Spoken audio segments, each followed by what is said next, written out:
Welcome back. I am so happy to have you with us this week for my conversation with Jennifer Angel. Jennifer is an astrologer and intuitive consultant. Her work has been published in Star Magazine, in the New York Daily News, Harper's Bazaar, and several other publications worldwide. She has authored 2 books, hosted talk radio, and appeared on popular TV shows both in America and Australia. Jennifer Angel inspires people to know who they are and achieve self-mastery so they can make the right decisions at the right time. Jennifer, I'm so glad you're joining me today. Thank you for your time. Oh, you're welcome. It's lovely to be here. Thanks for inviting me. And you've had such a fascinating career with your work in print and now moving more of your focus online, as we all have, as media is changing over time. How did your attention or focus come to be in this space of astrology specifically? Well, most people don't really believe this, but when I was young, I was quite shy. But I grew up in a little country town and like real small, 1,100 people, and it was a beautiful little seaside town. And I had this big dream. I wanted to live in a big city. I wanted to write for publications. I didn't really know what I wanted at that point, but, because we were all, there in this little country town, everybody said to me, really, don't be ridiculous. I mean, you're really sort of getting a little bit above yourself, was what they said. But I was like determined, and I thought, you know what, I am not going to let what other people say define me. And so I went on a quest of self-development, and I really wanted to find out who I was, and I met somebody in my early days. I worked in makeup and film industry. And so I worked on helping people on the outside. And then one of my clients was Athena Starwoman. She was a big name astrologer in Australia. She's in spirit now, bless her. And she became a very good friend of mine. And she introduced me to New York. And so first of all, my dream was to live in Sydney because I'm Australian. But then I thought, no, I want to go bigger. I want to live in a huge city and go to New York. So, it's funny, Susie, you never really know, like there's defining moments in your life where you meet people. And she took me to New York. She was my astrology mentor. And that's how this whole journey sort of started. And I worked with her husband at the time, Dr. John DiMartini, and he really sort of took me sort of deep into finding the blessings in life and just to get in touch with myself. And the more I got into astrology, the more I realized that astrological blueprint just tells so much about who you are, how you operate, the good, bad, and the indifferent. And, it highlights often isn't this true in life that often your greatest strengths are also your greatest challenges? And I just found that fascinating. And the more I got to know and understand who I was, the more confidence I got, and the more I stepped out of that sort of shy girl. And now I just love doing that for other people. It's amazing. Yeah. Oh, wow. We've got some interesting similarities there then. I grew up, I was born here in San Diego, which is where I live now, but I was raised outside of a tiny town in central Illinois of about 800 people, a village. Wow. Technically. Yeah. So, and it's true when you grow up somewhere that is small, where people are content to stay where they are, close to family, and have the same values, to have ideas that reach outside of that bubble, that doesn't always land well. That there's not a warm reception to those kinds of aspirations. So not everybody is there, roaring you on and supporting you. That, they just think that, what are you doing? Aren't you happy with where you are?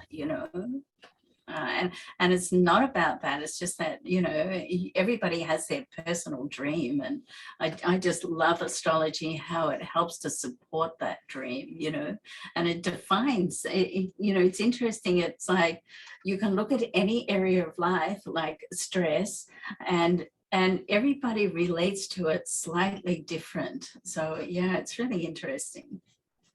Yes. And what you said also stands out to me. Our greatest strengths may be right next to our greatest weaknesses, or vice versa. When we can get clarity on our weaknesses or patterns, we can make a little pivot and really begin to use that to our advantage, as opposed to being held back by that, which is powerful. Those insights, that's what's really helpful, because it's hard to see that for ourselves. So it's so helpful to have someone who can reflect that for us. Yeah, it is. I mean, quite often, when I'm doing a full chart reading, I mean, sometimes people go, oh yeah, I sort of knew that about myself, but I didn't realize why. It sort of just clicks in. And when you get that sort of understanding that clicks in, you can go, yeah, I get that now. I like it. I actually like that about myself now. That, like, the thing about astrology that I love is it gives you permission to be who you are. Like, no excuses, I mean, okay, I'm a Capricorn. We like to have everything controlled, but guess what? That's great. I love that about myself. And people go, oh, textbook Capricorn is that you're controlling. Well, so what? That gets things done, So there's of course you can take it too far, and so it's about finding that sweet spot which just works for you, and you make it like it balances you. And it's like recognizing that, yeah, just because someone else doesn't like it doesn't mean to say that has to define me. You can be happy for just who you are, and that's one of the beautiful things about astrology. Yes, I think sometimes, well, and certainly now that we're inundated with social media, we spend so much time gauging ourselves, our, level of success against what we see or perceive that other people have, without understanding that they're very different. They have a very different way of expression, or of doing their work, or of being in the world, or connecting in society. And if that's easier for some people than social media, somewhere where they might shine very easily, whereas someone else might have more difficulty translating in that space. So to your point, where it's just so validating to say, oh, okay, it's not just me, but kind of the way that I'm designed to be, to operate in this world. And so I'm fascinated by astrology, and I do love to look into it and see how it shows up in my husband and in his ways of being and in myself. And I know that there is, in addition to the sun sign, there's a little bit more depth that one can discover when we know the position of the moon at our time of birth and the ascending sign. So that's why I'm sure, and I'd love to have you expand just a little bit more, having the insights of an astrologer can take us a lot further than what we might read in a paragraph in a magazine or newspaper when we check on our horoscope. Yeah. Yeah, and absolutely. But just the sun signs alone, I mean, I wrote daily horoscopes for, I don't know, probably 15 years.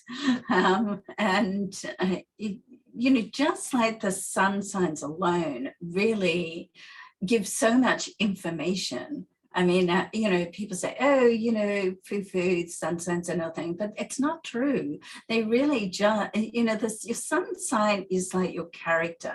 And then you lay over your moon sign, what sign where the moon was when you were born. And that's how you relate emotionally. Whether you're closed, whether you need to talk to people. If you've got the moon in Gemini, you're going to want to sort of share things and talk about, sometimes when you speak it, it's like you hear it clearer for the first time. And it's like, and, and like, for instance, the moon in Gemini, it's not necessarily like you want to ask people for advice, you just want to talk it out, Other people want to ask for advice. So it depends on where the moon is how you relate emotionally. And so, like, for instance, somebody can grow up and go, well, no, we don't talk about emotions. I grew up, I think it was just the era that I grew up in, you didn't talk about emotions. I came into this life with a Gemini vibration, so I like to sort of talk things through and talk how I feel. It's part of my sort of healing process. But an astrology uncovered that, it revealed that to me. And so it wasn't, just that small shift alone has been amazing, just to sort of realize that that's how I operate and that's what I need. Absolutely, especially when, as you say, in an area where, and I feel like in the Midwest, there was a little bit of that stoicism as well. When you feel like you just you're not in line with everyone that's around you, it's so affirming to say, okay, well, I've got this, and this is just how I express myself, or the method with which I need to work through in order to get clarity and make decisions. And so I don't need to judge myself by other people's standards. Right. And, it takes you never stop learning about yourself. I've uncovered things about my marriage. I'm divorced now, I've been divorced for many years. Just over this last year, how something related to my father. And it's like, wow, I can't believe I've been divorced for 25 years. And 25 years later, I get this sort of correlation. And then I look at how I deal with that from an astrological point. You never stop learning about yourself. And I just find that sort of amazing, because the more you know about yourself and the more comfortable and acceptance and love that you have for yourself. I know it's an old cliche about learn to love yourself, but honestly, the more you can, the more secure you are in yourself, and the more that you can love and accept the people around you. That is so true. Absolutely. It's really true. Yeah. And I think you're making me think too of the analogy I often say, our path or our quest for health and happiness isn't a destination. Once we check all these boxes, we'll be there and it's done. And so to your point, our path to self-awareness isn't a destination. It's really about that journey and working through layers as we learn and experience more and can understand more deeply. Then suddenly these connections that weren't apparent can click into place. It really is, because there's that old saying, when the student's ready, the teacher arrives. And that sort of, I feel, goes through just what you're saying. It goes through your growth. You open up to the lessons and the growth when you're ready. And sometimes I say to my my one-on-one mentoring clients, it's like you judge when people are ready and how much they're ready to let in, how much they open up. So it is a journey. You can't do it all at once, because you can't, if you're here, you can't get there. You can't go from here to there. You've got to go through the steps along the way, Yes, as much as we might try to accelerate the process, all of that self-discovery along the way is essential. Yeah, absolutely. There's a reflection point. There's an integration and reflection point, and then you move on. And, okay, so now you open up to the next lesson, the next bit of information. So, yeah, life is interesting, isn't it? Fascinating. Fortunately for us, as long as we keep that curious and open mindset to wonder what the lessons are that we can be receiving. Yeah. It's just stay open on many levels. mind, body, spirit level. I mean, on a mind, I'm always trying to sort of learn new things, because that keeps your mind muscle active, opens up those new neural pathways, from a spirit, to just to remind yourself to always go within. Everybody needs that solo time. It doesn't always have to be sitting there like, it can be just getting out to go for a walk with your dog by yourself, just so you have that solo time. I mean, there's all types of meditation. There's waking meditation, open eye meditation, walking meditation, just like my meditation. One of my meditations, I'm sure, is watching movies, because, it just takes my mind out of the place. And, a good rom-com that you can cry through, that's always a good release, isn't it? Well, and I think that's a terrific point as well. Self-care looks exactly the way we need it to for ourselves. It's whatever it is that nourishes and restores ourselves. Meditation is whatever brings us out of the moment and the busy mind and creates a little more space so that we can be less tied to our thoughts. So it all has its place. And I think it's really interesting too. And you've mentioned, as we were talking earlier, and you have a tremendous resource that the link will be in the show notes, where people can pick up a little more insight as to how each sun sign can find support in dealing with stress. And so in terms of that, how it looks differently to each person, is that something that you became aware of through your work with different clients, or something that in your knowledge of the different signs and influences, you can see where different people take their support? I'm really fascinated by this unique approaches to stress balance. How we can do that. And when I talk about meditation, for instance, I'm a big supporter of traditional meditation and going deeper, but there's other ways to do that. But sometimes people have to work up to that, but it's all about having that space to open up, to let the source energy, I call it God energy, and let that inspirational God energy in. And it's like it balances and it heals you.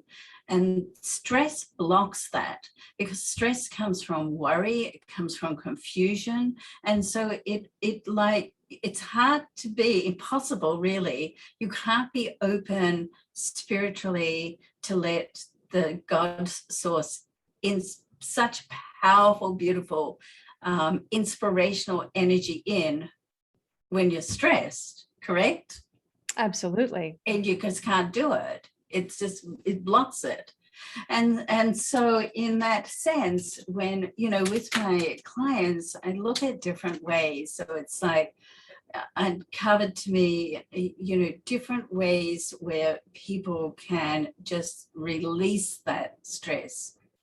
And because, once they release it, then they can open the door for inspired thought and creativity, and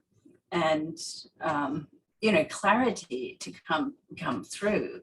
I mean, okay, so I know your sign, you're a Libra. So Libra ruled by Venus. So, for Libra, you really need to have a harmonious environment. So, and because you're ruled by Venus, anything to do with beauty. So I always tell the Libras, look, go, and this is just for general. I'm working on a stress techniques just for business to do literally on your seat, and that'll be coming soon.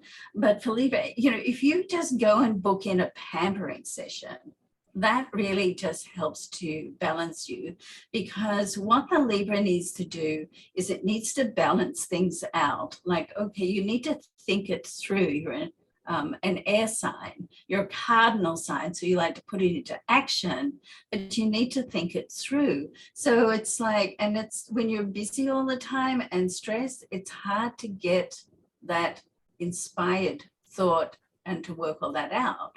So if you just sort of step back. So here I'm giving you permission to go, all Libras, you have permission to go and pamper yourself, you know. I celebrated when I read that in your resource. I said, that sounds delicious. I need to bring in more of that. Because once you step away, then it's much easier to go, okay, if I do A and go that route, well, that's going to be the outcome. If I do B and go that route, that's going to be the outcome. And it just sort of falls into place. Otherwise, without doing that, without stepping away, it gets into worry and confusion, and then it just gets more hectic. You know, it gets more difficult to get the clarity. Yeah. So I'm in Capricorn. So the Capricorns tend to hold on too tightly to things. What we do is, and this is where our little controlling thing comes in, because we like to get totally organized. You know, we're very organized people, and then we know what we want, we work out what we want, and then we have this little box that's tight. Okay, this is what we want, and this is what we're going for. And then if it doesn't happen exactly like we have it all lined out in our little to-do lists and organization, then it's like, okay, why isn't it happening? What, do I have to do something else? Oh, I have to do this tweak. I did it. So then we keep like, do we just lock it in too tightly? So Capricorns actually have to get out of their environment, away from the desk, away from the computer screen, and just go somewhere else. You know, it might be a walk, or just to do something else, to put the mind into another space, and then the inspiration comes through. But I've got a Cancer moon too, and the Cancer loves to sleep. So you know that term, you know, sleep on it? Well, let me sleep on it. So all Cancers, you know, don't feel that you have to make, just because someone wants you to make a decision straight away, don't feel that you have to do that, okay? Just because someone asks you to do something, you don't have to necessarily comply to it. So this is a good thing for you to say always. Let me sleep on it. And magically, if you go to bed that night and say, you know, to your God source energy, or whoever you speak to, you know, this is what I need to sort out. And then literally, as Cancers sleep, it's like this whole thing going up around here, sorting out, filing and sorting out. And when you wake up, you have the answer, or you're much clearer. It's interesting. Yeah. Fascinating. And this is just such a perfect illustration of what we were saying, that when we know ourselves, if a Cancer knows, I can't push myself to answer this right now, I'm only going to come up against more resistance. My pattern is to give it space to sleep on it, to come back, and I'll feel much more calm and in touch with what works for me. Oh, I can feel the relief in that. Yeah. And, you know, most people, I think, know, you know, what they need, like the Aries, because they're such physical beings, and you know, they start in that first house. It's all about their self and their body. I mean, Aries really, they need to do exercise. So a lot of Aries run. So they're runners, and they get into that zone where they're running, and they just, you know, and if they don't get enough cardio exercise, they start to get a little irritable and, you know, sharp and rash, and, you know, they're just not as in control of themselves. So yeah, you don't want to be living with an Aries if they're not getting out to do some, you know, some type of cardio or exercise. Yeah. Exactly. And then when we know that about ourselves, that can be an essential part of our self-care practice. Yeah, I can't, you know, give up my exercise time. That's my priority in the day. And then my head is in the right space to get through work without firing off and snapping at people. Yeah, no, absolutely. I mean, you know, it makes a huge difference. But because it clears the head, because to me, stress is born out of just confusion, too many things going on. And I think it was Deepak Chopra, years and years ago when I was in Australia, when we actually used to go to a venue and hear, 5 speakers or so. And I always remember Deepak saying, he said, well, when you're busy all the time and you feel every moment of the day up, there's no room for inspired thought to come through. Like there's no room for it to fill through the cracks. And, being sort of like a Capricorn whose schedule is way too overscheduled, I really related to that. I thought that just makes so much sense, So yeah, I think like for everybody in some way or another, like to combat stress, you need to step away from it and do something else, like Taurus are foodies. So, go and sit at a cafe and have a latte or something, or cook up a storm in the kitchen, And as we were saying earlier, that close path between our strengths and our weaknesses, when we're in stress, we start to work from obligation as opposed to in flow. And so that's when we start to force things rather than step back and say, how can I make this easier for myself? So right, the Libra will overanalyze, and the Pisces does too, because Pisces are a dual sign, with the 2 fishies, one goes one way, one goes the other way. So arguably they're the most highly intuitive sign, but the other side is they're highly analytical.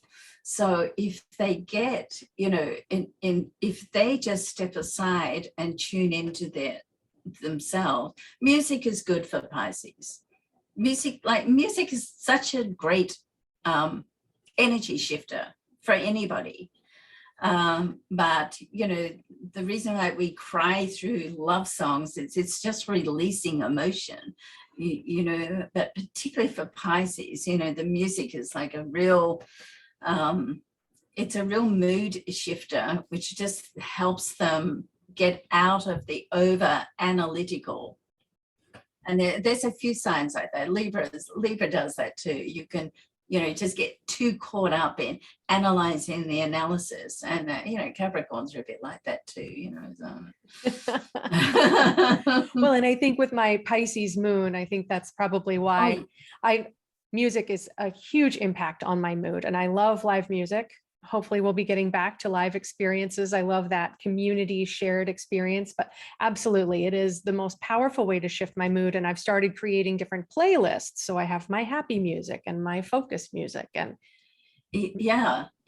And sometimes you can have the cry movie music, sometimes it's good to have a cry, because it just like releases things. And Pisces being so sensitive, they cry a lot, and you shouldn't feel bad about it. It's the way of like releasing and balancing. I mean, if you're crying about the same thing all the time, then, we need to look at clearing that block. But, it's, yeah. I have a friend who's, when I first met her, I said, oh, and I had a look at her chart, and she's a Leo, but she has a Cancer moon and Pisces rising. I said, oh, now I know why you cry a lot. Because that rising sign is what socially tends to be most present. When other people meet you, that tends to be their perception until they get to know you more deeply. Right. So that's so funny that initially that's that perception. That's and as you were saying too, I think so much stress comes from just stopping the flow, from feeling emotions might not be appropriate, or this isn't the time or place to express them. And we try to pack that away and focus on other things. And that restriction, I think, tends to escalate stress rather than let us move through it in the most healthy way. Yeah, I think it's like, it's holding on too tightly to whatever you're stressed with. And actually, I have a stress formula which goes through, okay, let's look at the worst case scenario. Like, what is the worst case scenario? Okay. Can you handle that? Can you cope with that? What are the implications of that? You know, what are the, okay, A, B, C, is that going to be okay? All right, so you can cope with that. Now let's look at the best case scenario. All right, so, you know, when you break it down like that, it sort of helps to just dissipate the stress. Okay, so because let's face it, Susie, you know, most of the things that we stress about are things that may not ever even happen. Truly. You know, it's like we're stressing about this thing. I think it's like it may not even happen. So to look at the worst case and the best case scenario sort of helps to even that out, you know. Yes, I love that approach because I think it defuses the fears once we just give ourselves permission to have it all out, write it down on a list, or just sit with that for a minute. And then look at the other side of the coin, which is not somewhere we tend to, our minds don't wander that direction, right? But then understanding that our most likely outcome is somewhere in the middle. If we can handle the worst, or we have, you know, ideas or solutions in place, then we are really up to the challenge. That can diffuse a lot. Yeah, you know, for sure. And because I think a lot of the time when we're stressed, we're taking on, it's not even about us. You know, sometimes we're taking on other people's stuff. Because, you know, there's all a little bit of a people pleaser in all of us, except maybe the Scorpios, but, you know.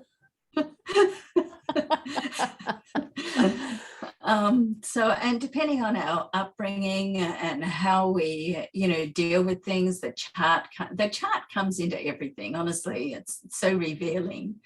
You know, we have to sort of stop. Well, you know, is this my problem or is this someone else's problem that I'm stressing about? I might take, you know, sometimes we just take on other people's stuff, you know, so that's like a problem identification. So okay, let that go. You can't live someone else's life for them. You know, you can give them, even, you know, as you know, as, you know, a coach or a mentor, you know, you can give the guidance, but people have to do it. You know, often with my clients, I say, you know, like, well done, that's so great, do you realize what you did? And they'll say, oh, well, you got me there. I said, I helped you, but you did it. You know, I mean, you have to do the work. And this is the thing that I think, you know, I try to stress upon people. You know, there's no magic formula for self-growth. I mean, it's like if you want to lose weight, you have to eat well, you have to get yourself to the gym or out to a walk or whatever. No one can do, there's certain things in life no one can do for you. It's not like paying a cleaner to come and clean your house, you know. You have to do your own inner cleaning yourself, you know. Exactly. And someone can help us to see the roadmap, but it's still up to us to make those steps. Yeah.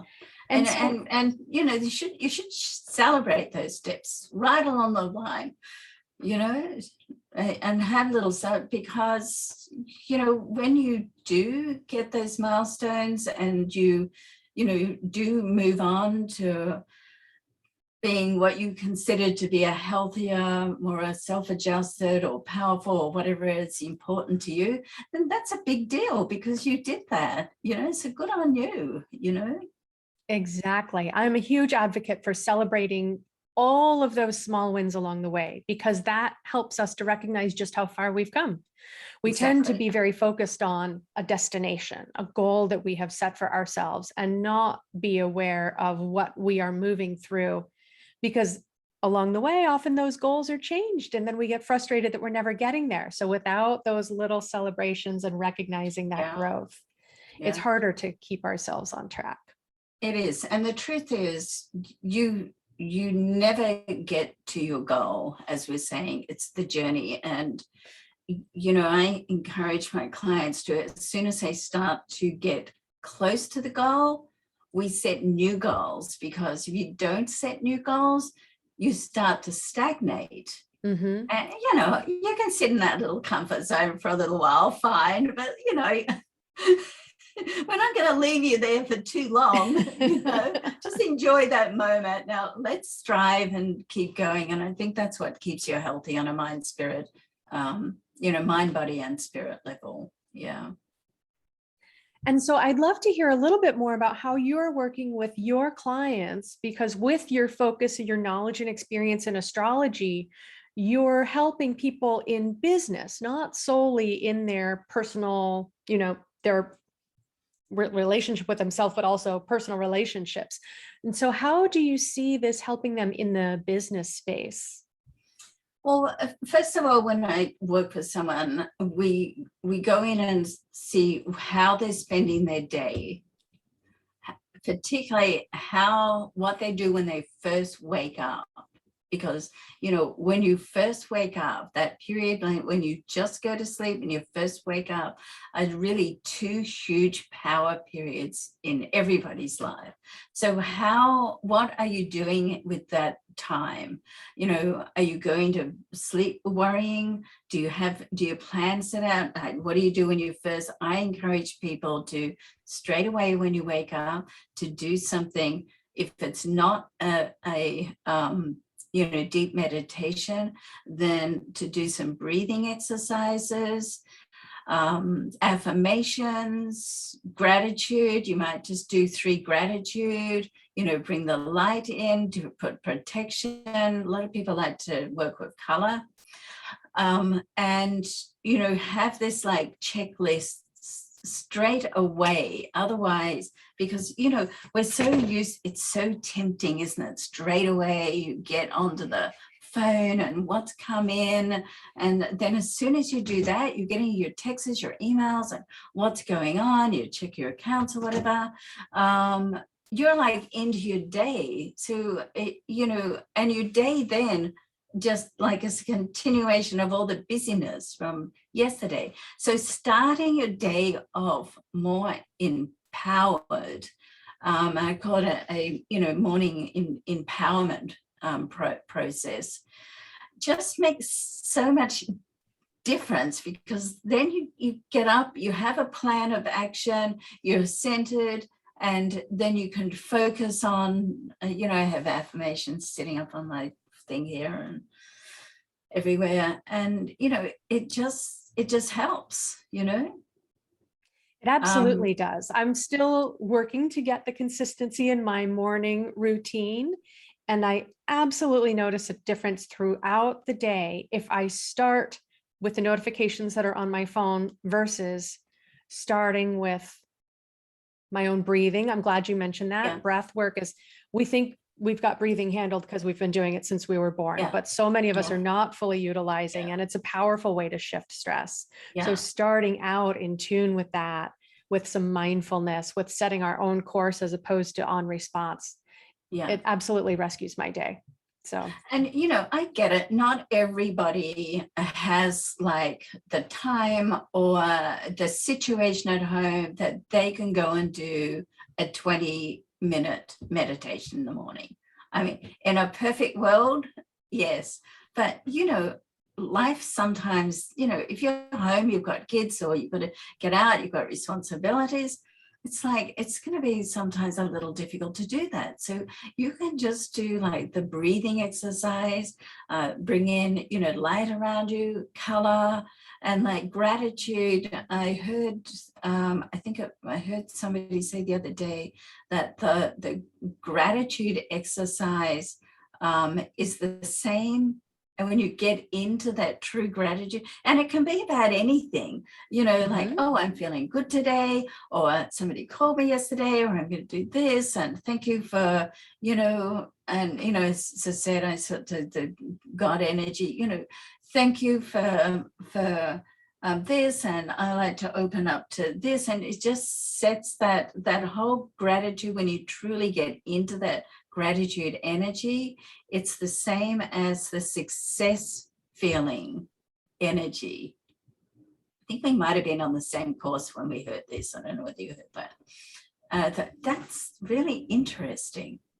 Isn't it fascinating? It's true. Yeah. And so if affirmations are difficult because visualization doesn't come easily, or if some people have resistance to saying affirmations for what they want to call in because they don't feel it is real yet. And so saying 3 gratitudes puts you in that same expansive energetic space. That's a beautiful alternative. If something doesn't Yeah. work, there's always something else that could work better for you. So I hate to see people say, well, so and so suggested this and it didn't work. So, Yeah, the curiosity stops there. so I try to work with people rather than being rigid, do, 1, 2, 3, 4, work with what works for people, and if they're driving, I have a client that drives 20, 20 or 30 minutes each way. And, so she listens to, information and courses and podcasts, or, videos, Abraham videos, which are always good, in the car. So that time, obviously you can't do a meditative thing, but you can listen to information while you're driving. Keep your eyes on the road. Should put a disclaimer in there somewhere, shouldn't I? Just keep your eyes on the road. Don't do any meditation when you're driving. Yeah. It's so true. That's one other thing that lately I've become much more aware of, or just given myself permission to, when I notice there's media or there's some kind of input that isn't serving me, that isn't enriching me or bringing knowledge or helping me feel calm or peaceful, I get to leave. I get to leave the room. If my husband wants to watch something on television that does not serve me, I get to leave. And we get into these patterns or habits, or the popular new thing that everybody's talking about. And we say, oh, well, maybe I'll figure out what it is that appeals to them. No, we can do other things with our energy and attention. We don't have to buy into what works for other people. It can be unique just as much as we are. Yeah, we're in control. I mean, for me personally, I like to stay up with what's happening in the world, but I don't have to watch it 24/7. It reminds me of the French diet. You don't have to eat 3 croissants to get the taste of the croissants, so you don't have to watch the news 24/7 to know what. If something's really happening in the news, you'll hear about it, Right, exactly. I love that book. Is it Why French Women Don't Get Fat or something? Like, enjoy the finer things in life. Just understand, it's a treat. It's not the meal. Right. Yeah. I got a book once. It was like the French diet or something like that. And I always remember that line that you don't have to have 3 croissants to taste the croissant. Worth remembering.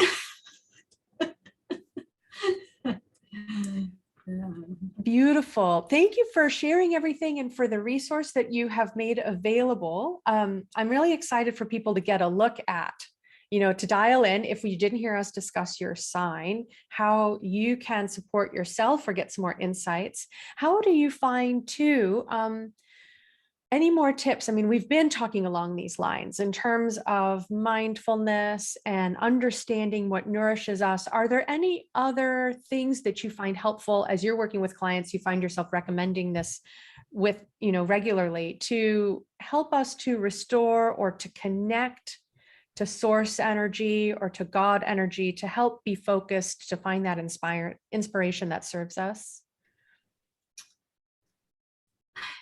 I think it's about making a commitment. And of course, all the earth signs are going to schedule it in. And so I have like a whole schedule of about 8 things for each day that I tick off. Did I have enough water today? Which is always my challenge. I'm sure everybody has that challenge. Did I take all my supplements? Did I do my meditation? Did I do some reading?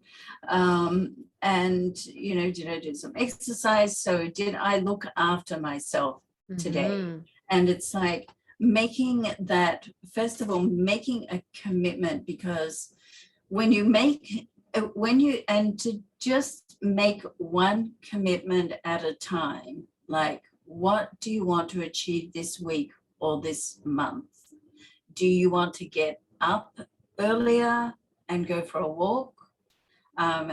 So then you have some inner time. Because what happens when we keep making a commitment to ourselves, oh, I'm going to get up early tomorrow and I'm going to get out in nature and walk and I'm going to have some solo time and some inspirational time. And when we say that day after day and we don't do it, we become out of integrity with ourselves. That is important. I want that to sink in. When we Yeah. tell ourselves, I'm going to get to this. Oh, I didn't do it today. Tomorrow I will start. We become out of integrity with ourselves. That is important to understand. You know, Yeah. it's Yeah. not only that we're letting ourselves down or we can't be trusted. It's that what we say to ourselves just doesn't ring as true. And then we doubt other things where we shouldn't be doubting ourselves. That's powerful. So in that sense, I encourage people not to try and do too much in straight away. Like, pick one thing. Do you want to wake up and do a gratitude exercise? Do that for a couple of weeks. Let it sink in. Feel proud of yourself because you've achieved that. Then we look at adding something else to that. Yeah. And celebrate those victories as you Absolutely. integrate that gratitude practice, as you bring in step number 2. Oh, Yeah. I knew we Yeah. were aligned from the first time that we connected. Yeah. We love to pamper ourselves, and it's about giving yourself permission to do that. As a Capricorn, most of my life I just like busy, very career oriented. And if I took any time off and I still had things to do, and let's face it, we always have things to do, then I would feel guilty about taking the time off until I realized and understood that I had to step out of my environment and have that time off to be more productive, creativity, allow the creativity and the inspiration to come in. So now it's like, it's a must. So it's about giving yourself the permission to do what is right for you. Yeah. Beautiful. I love that. That's some really powerful wisdom to wrap this up with. I'm so grateful for your time and for what you have shared. So I hope the audience will take advantage of your kind offer, this resource. The links will be in the show notes. How to release stress to stay in your Zen zone, astrological stress solutions. And through that, you'll be able to be in touch with Jennifer and know what she's got coming down the line moving forward. And if you'd like to work with her, resources there. Thank you. Thank you so much. Thank you. It's been an absolute pleasure to be on your show. Likewise, I look forward to the next opportunity. Take good care. Okay, bye.